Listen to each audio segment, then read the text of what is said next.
Welcome back, ladies and gentlemen, to the Gentreo podcast. As always, I'm your host, Jacob Murphy, and joined with me today is one of the founders of Gentreo, Julie Fry. Julie, welcome in. Hi, Jake. Nice to be here. Welcome back to the podcast, I should say, as you have been on before. I have. It's been a really great opportunity to not only share my story, but really try to help others make sure that they create a plan that works for them. So I wanted to talk a little bit about that today. As our audience knows from the past episodes you've been on, you and Renee, you guys are true professionals when it comes to estate planning and the estate planning process. Would you agree with that? Thank you. I absolutely, because we've been at it now for about 5 years, and then of course had experience beforehand. But the nice part is that we actually have a team that brought over 50 years experience with us to make sure that we create a product that can work for everyone. Exactly. And a big part of that product, which is what I want to talk about today, is what I like to call the aftermath of estate planning. And that's, obviously Gentreo gives you the tools to create the documents, and we help with that process. And we've really innovated the world of estate planning. So from the traditional way it used to be. But I think something we haven't covered quite enough is the question of when you finish creating your estate plan, either with Gentreo or the traditional way, what's the next step? What do you do next? And I wanted to talk about that with you today and answer really the question of when people have their plans finished and in hand, what is the answer to the question, well, now what do I do next? It really depends on what the plan is, because when you come to Gentreo, you actually get to assess what your specific situation is, and you can create one or all of the documents based on what your choices are. Once you create those documents, you then have to take them and make sure that they're executed. So the first step after creating the legal documents is making sure that you execute them or make them legal. Most of the documents, that includes having it notarized or notarized in front of witness, or some documents just need to be witnessed. And so the first thing that you want to do after you create your document is make sure that you make it legal. And so once that's done, there are some additional steps for a couple of the documents. And those are mainly the trust, the pet trust or the living trust. So many people come in, they're all excited. They want to create a living trust. They understand that the living trust can help you avoid probate. It also provides a level of security, because wills, once they go and are probated or go in through the court systems, they become public knowledge.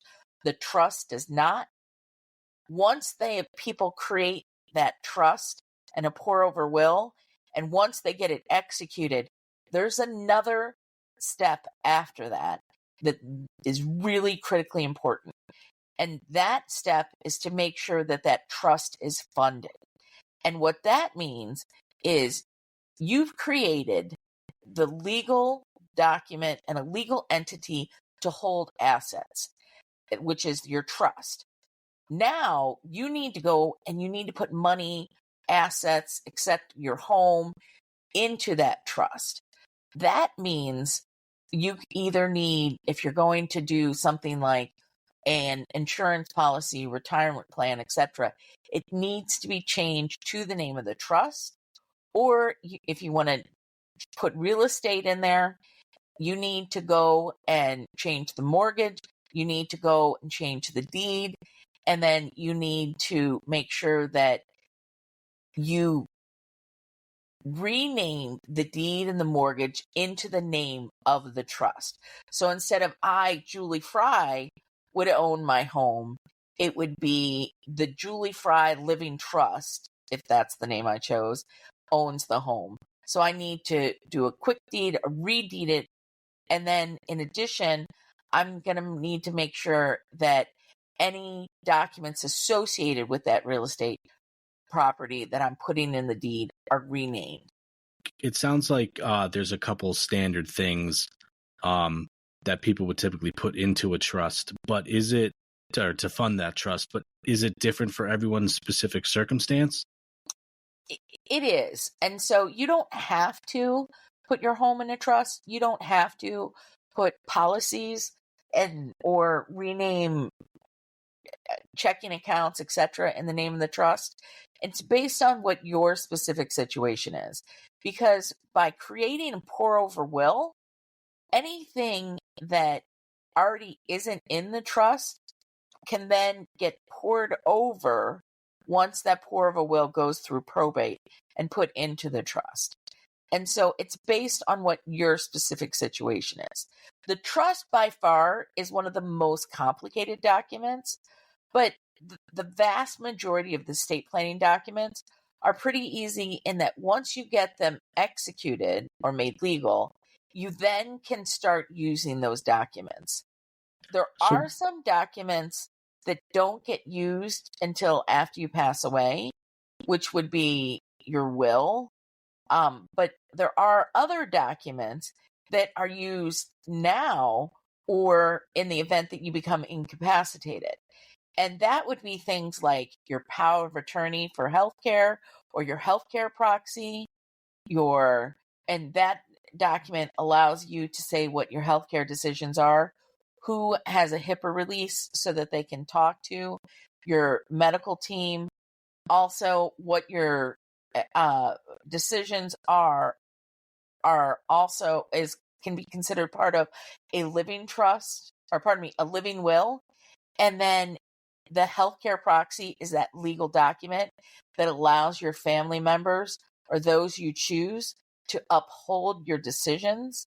And also the power of attorney for finances, which allows you to name somebody to take care of your finances.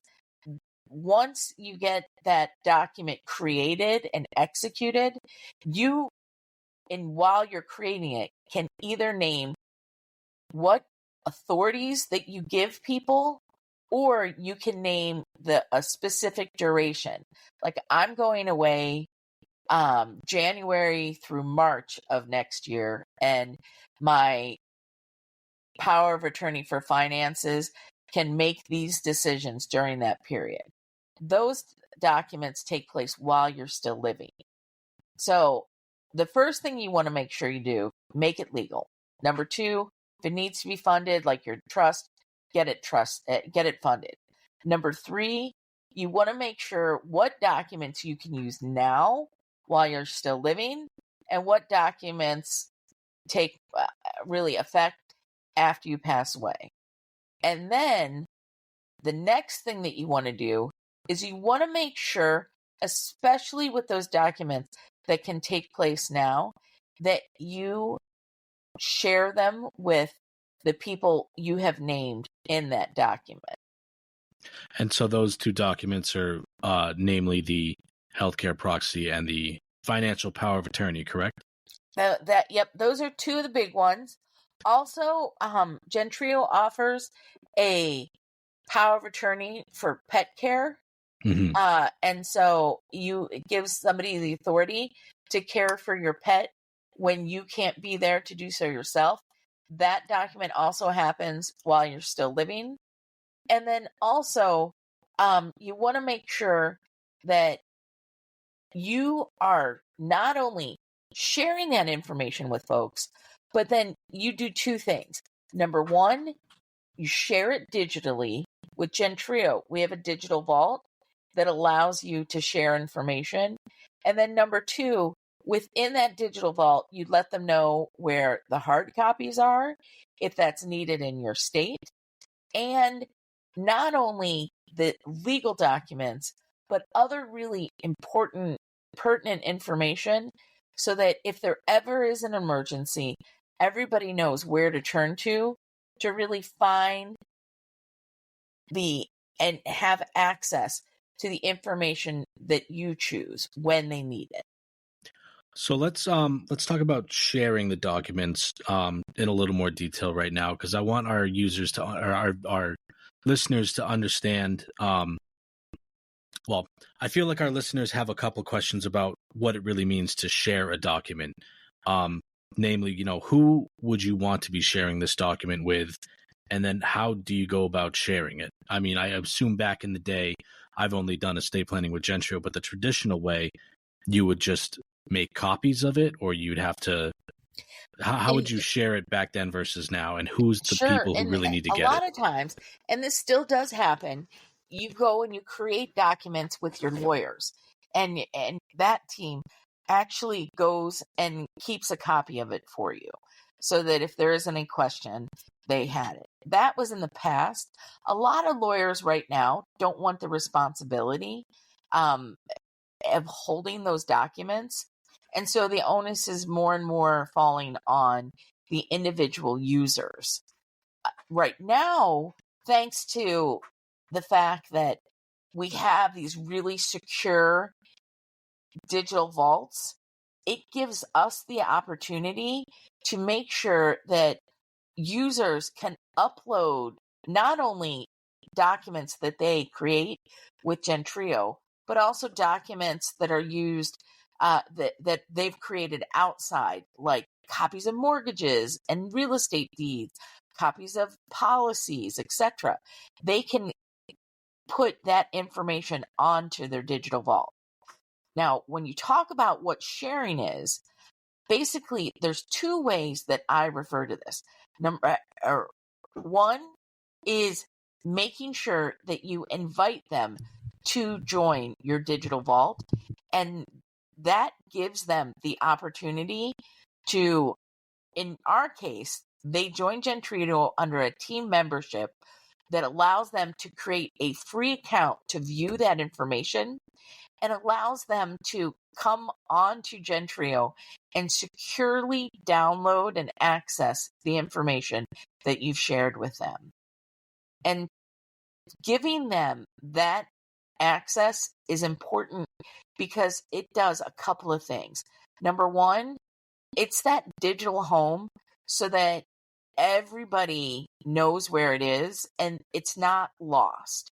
So many times people put it in a filing cabinet, or God forbid, people used to put it in social security boxes or lock safes. And they used to store printed documents that people couldn't find. And if you can't have created a document and your family or friends can't get access to the document, it's basically akin to not having your documents in place. What a digital vault does, a digital vault securely holds it so that you can go in and access it when and where you need it. So with Gentreo, doesn't matter if you're using your desktop or if you're in a hospital and you want to download it on your cell phone, or you're using your tablet. As long as you have the internet and a secured connection, you can make sure that you can get access to the documents. You, as the user, can decide who has access to what information. And so if you have your next door neighbor who's caring for your pet and you want to do the POA for healthcare and you want to give them your pet's emergency information, you can do that, or you can share the digital card about your pet with your next door neighbor. But if your daughter lives halfway across the country, you can share all the information with them. And you can go in and add information, delete information, who has access to information, and you as the user can control who sees what. So it seems like traditionally storing your documents and sharing your documents were kind of two separate things. A lot, like you said, a lot of people would just put their documents in lock boxes or under the mattress or something. And then the method of sharing documents was more either giving people a physical copy or trusting your whichever lawyer you happen to use to be able to share it with the people who need to have it when the time comes. But with Gentreo, we've really taken storing and sharing and kind of made it one easy process, correct? We have. And that is such a huge opportunity for us because not only do we want to make estate planning easy for everyone, we want to make sure that you take it to the next level where you get to really make life easier for your family and friends. So when they do need to access these documents, They aren't having to sort through your home and find them. They aren't having to go and question what your decisions are. All that information is in one place, and you control who sees what. And like you said, you can give and take away that access anytime you want, right? Yep. And then controlling information is very important, because with Gentreo, you control the information. We don't sell it, and we don't, like, your information is used by you. And so when you upload information, you can trust that you're the one who gets to share who has access to that information. So on the topic of information, I know we've talked a lot in the past on this podcast about how life can change very quickly and sometimes frequently. It can happen at any time to anyone. So I wanted to ask, when it comes to updating your documents, updating your information, with storing it and sharing it in mind, when is it that people should really be thinking about updating their documents, and why is it so important to do so? So I like to think of estate planning documents as a living entity, meaning that you want to make sure that your documents reflect what your changing life is. So if your decisions change, like your healthcare decision changed, or who you want your family to be able to speak to about your healthcare changes, or if you had an additional grandchild or additional child, you want to add them onto your will, that you are continually updating these documents to reflect what your decisions are. And this is updating them is the first step. That's super important, because there's so many people check off the box and say, I've done the will, I'm done, that's great, that's all I need to do. And 20 years later, they're like, oh, I wrote this will because I was very concerned, like, what would happen if I didn't name a guardian for my son who's now 35 years old. What you want to do is make sure that you create and you update those documents based on your life. Not only do you want to create that new legal document, but then you want to make sure that you share it and update the information as you share it with people. This is important because example I use all the time is Aretha Franklin. So when she passed away, she had multiple wills, and people were finding wills everywhere. In fact, the last copy of the will, they found stuff underneath supposedly her couch cushion. And what you can do with the digital vault, and what Gentreo does, is we give you version control, so that even if you share the information, when you do share that information, it timestamps it to say this is the latest and greatest of that document. So if you want to change your power of attorney for finances and you have named one POA, but then you change your mind and say, no, I want to make sure that this person is in charge, you can change your document, get it re executed or made legal, and then upload that and then share that with your new your new attorney, in fact. And that is important, because with that version control, there are very clear documentation of what your latest document is, and you can share it with the people who are named within that document, so that there isn't any question what your wishes are and what your changing decisions have been. And so Gentrio has really provided a solution to all three of these topics, storing your documents, other than creating, storing, sharing, and updating your documents. Yeah, exactly. And because, again, what we want to do, it's not just for us creating that one and done document. Like, congratulations, you went in and you created a will. No. With Gentrio, we want to make it as easy as creating your will, but then we want to make sure that you're preparing your family, that you're creating documents that reflect what your life is, and that you are creating that one space so that everybody can get access to those legal documents to uphold your decisions. They can get that information when and where they need it, and that you, the user, controls who sees and has access to what information. And so people don't end up like Aretha Franklin, right? Oh, exactly. Because again, what we want is we don't want you to have to go and confuse your family and have your family spend thousands of dollars in lawyer fees making decisions that you've already made. We want you and your family to be able to have a very clear snapshot of what your latest decisions are, what your information is, and they have very clear access to that information.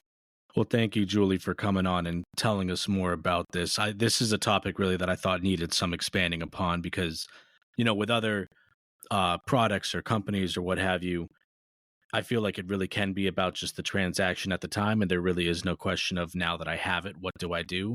But obviously, with our industry, there is a lot more. It is a bit of a black box. Once you have your estate planning completed, there are some obvious questions that come to mind about, well, what do I do now? What does the process look like after the process? So I do appreciate you coming on and explaining to our listeners a little more about what that process looks like, the problems with not getting it done or keeping it updated or storing and sharing and all that, and what Gentreo has done to provide an easy solution. It was my pleasure to be able to share this information because it's so important to make sure that we help protect our users and they can prepare their families in the event of emergency.